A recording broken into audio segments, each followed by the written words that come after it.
Hello, welcome to the Museum at Home, where we bring our fun programming to you in the comfort of your own home so that you can do this stuff with supplies you have on hand. Today I'm going to show you how to do ice painting. Now it's a pretty straightforward and really fun activity to do. It does require a little bit of pre-prep. So what I've got here is an ice cube tray that I've filled with ice cubes and added a bit of food coloring to each of the wells. You can add a popsicle stick if you want. It does make it a little easier to paint with the ice cubes and keeps it from being messy, but you don't have to. So I've got a couple colors here, and I'm going to show you how you can just paint with them. So I'm going to take my blue here and I'm just going to run it across the paper. And you can see that as soon as the ice melts, it leaves a trail of color. And this is just food coloring, so it's pretty straightforward. You can use paint if you want, but you want to be careful that you dilute that paint quite a bit so it isn't clumpy. Those are my first couple passes. And another thing that you can do with this activity is you can also do something called a wax resist. So I'm going to take a crayon, and you want to use any wax crayon will do, but you want to make sure that you press down pretty hard. So I'm going to press really hard with a wax crayon, and I'm going to draw a sun. Now what the wax is doing is it's actually creating a barrier on the paper. So it's actually water repellent. And so when I run my ice cube over this section, the paint or the pigment isn't going to be soaked into the paper, and it's going to stay this nice yellow color. All right, so I've got my sun there. I'm going to bring my ice cube over this side, over the section, and you'll see that it's getting a little bit green, but mostly it's staying really yellow. And that's because the wax is resisting the watery paint. All right, so that's my first layer. All right, the next thing I'm going to do is you can use a colored crayon, or you can use a white crayon, which will give a really cool effect. So I'm going to take my white crayon here, and I'm going to try and create a little bit of a landscape. Now again, it's really important that you press hard when you're using your crayon. You want to create a really thick layer of wax. And it's kind of hard to see what I'm doing because I'm using a white, but you'll see what I've done when I start to do my paint over it. I'm just going to drag a little bit more over there. There we go. And the white crayon is a little tricky because it's kind of hard to see what you've done, so I'm hoping that I'm going over the lines.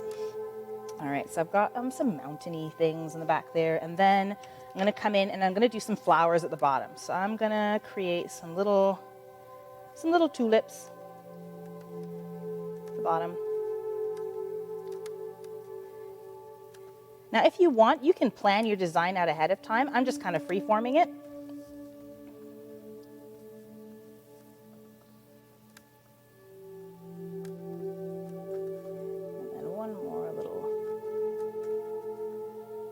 Flower. Alrighty. And then I'll add, I think I'll add some white for the stems, so that'll show up.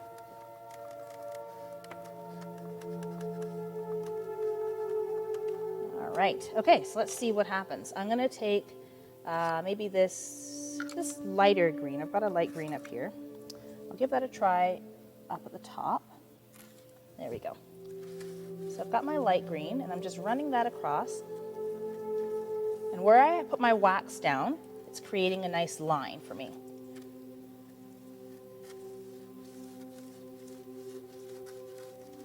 Now, when you're doing this, the other thing that you want to keep in mind is that the longer you leave your ice cubes out before you start to paint, the wetter they are. So I left them out for a few minutes before I started painting.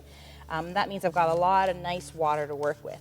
If you just take it out straight out of the freezer and start painting, it'll be a bit of a drier paint, or a drier application, but you'll have a bit more control over it. All right, and now I'm going to add maybe a darker green. So I've got this dark green here. I'll just bring that in over here. And you can see where I'm up against these red flowers, the wax is resisting it, and I'm able to create a really nice border. Come all the way down here. I'll bring that down. There we go. And again, where I've got my white crayons, you can see that there's a nice little stem left behind.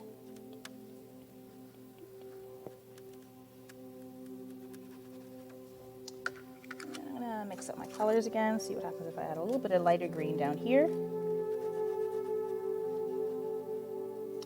You can use any kind of paper for this. A thicker paper will work a little more easily. It won't buckle so much when it gets very wet. But if you keep it a bit drier, you can probably get away with printer paper. You don't have to use any fancy papers or watercolor papers or anything like this. Alrighty. Okay, and I think for my last bit, I want to see if I can get into these flowers. And you can use the corners of your ice cubes to see if you can get fine detail. So I'll put that down there. So I've got a little bit of a reddish, brownish flower. I'll try a more red.